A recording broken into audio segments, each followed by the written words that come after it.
The nominations for the 91st Academy Awards were announced today.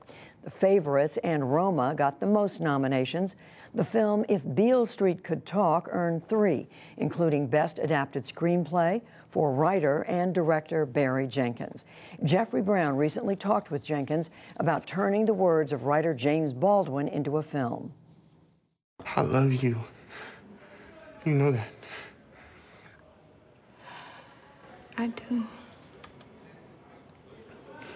And I understand what you're going through because I'm with you.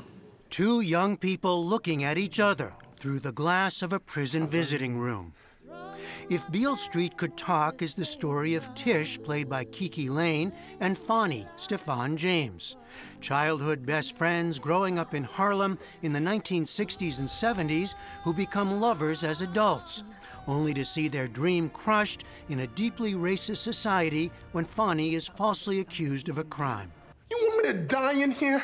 Based on the 1974 novel by the great James Baldwin, it's been adapted by writer-director Barry Jenkins. What Mr. Baldwin does so well is to crystallize these moments, these moments in time, these feelings, and describe them to the reader in a way that they're both relatable, distinctive, and also specific in the way that makes them universal. I think he was a very observant person, very wise person, and he spoke the truth. And I think that, unfortunately, the truth or the fact of America is that so many things that have been issues that we've needed to deal with going back 50, 60, 70 years are still issues today. This, and then come back. Hewing closely to Baldwin's words and storyline, Jenkins has made a film that is itself both small and large. You got a really deep kind of like...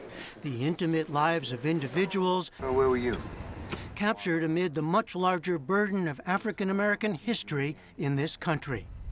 I spoke with Jenkins recently at the Eaton Hotel in Washington, D.C. And I feel like in this book, those two voices were perfectly fused, and my job, I felt like, was to arrive at a certain level of parity in telling the stories. Come on.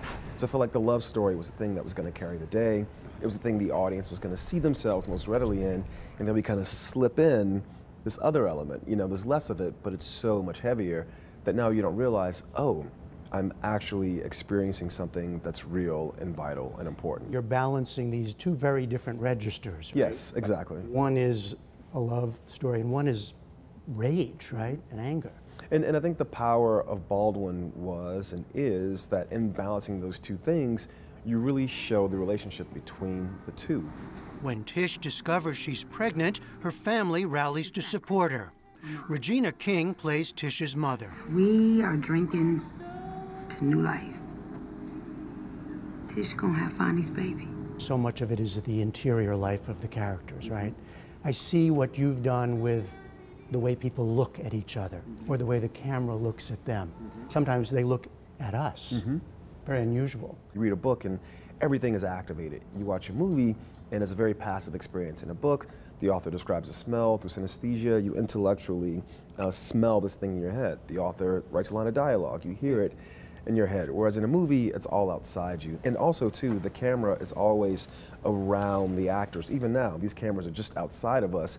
I'm looking at you, so the camera can't know what it feels like to look you in the eye. This is a very different intimacy than that intimacy. And so when making these films, because you're right, Baldwin's stock and trade was the interior voice, the interior life. I'm like, how can I give that experience to the audience? I want people to know not only what it's like to walk a mile in these characters' shoes, but to put their shoes on and really know what it feels like to go through these experiences. Don't panic now. Beale Street is just Jenkins' third feature film, but it follows the remarkable Moonlight. What you looking at me like that for?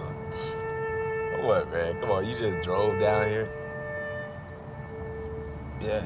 Moonlight, winner of an Oscar for Best Film in 2017. Few knew of Jenkins when that film came out.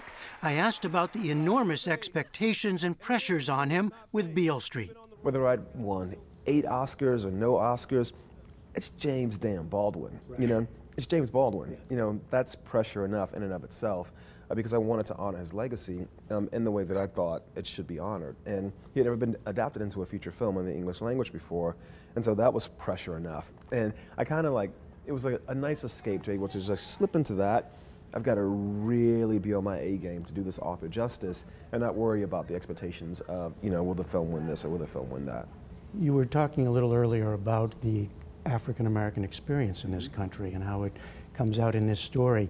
And it's something we talked about, I remember, with Moonlight as well. Do you see that story being told more now in Hollywood? Absolutely, and I think the really beautiful thing about it is it's being told in so many different ways. You know, you can look at literally just the last year of films that were released, so many that I'm going to forget some in listing off these names. You have Sorry to Bother You, Black Klansman, Black Panther, which made $8 billion, The Hate U Give. I mean, there's so many of these films, and they are nothing alike. I think that speaks to both the freedom of expression.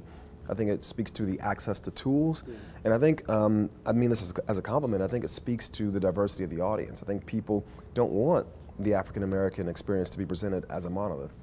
And yet it's interesting to me, I'm coming from a news program, a news perspective, and you well know, I mean, we're living at a time where much of the news is about division. I think it's smoke and mirrors, man. I think the change has been ongoing for the last 15, 20, 30 years.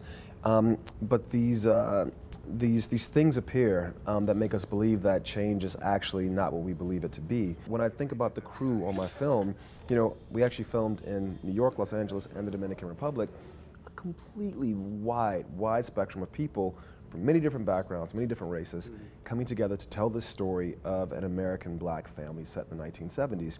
So what do I see in that? You know, I see a coming together, like a literal coming together to now foster my voice, and that inspires me to want to go out and help other people foster their voices about their own experiences. If Beale Street Could Talk took home a Golden Globe Award for Regina King's performance, the film is playing in theaters nationwide. For the PBS NewsHour, I'm Jeffrey Brown.